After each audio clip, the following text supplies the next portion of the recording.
chicken marinated with spices, garlic, um, cayenne pepper, cumin powder, cardamom powder, a little bit of vinegar, pepper powder, lemon juice, a little bit of salt, and a little bit of parsley and thyme into it, and just allow it to marinate. And I'll take you to the next step.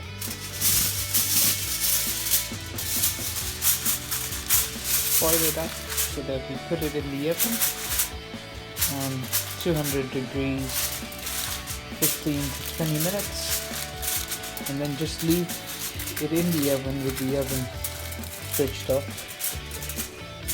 and with the steam inside of it, and we'll take you to the next one.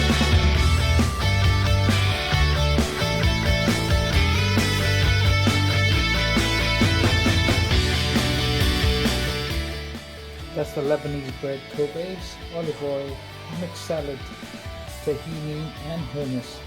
I'll wait till I show you the next procedure. By that, we'll mix the salad with some little bit of olive oil, salt, pepper,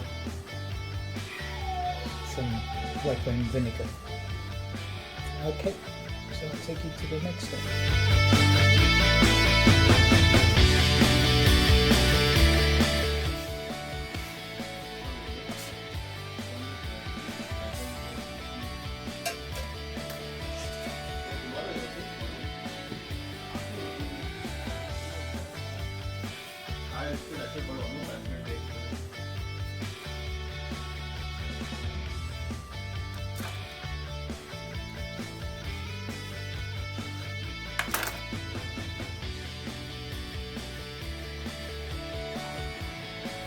Good, no?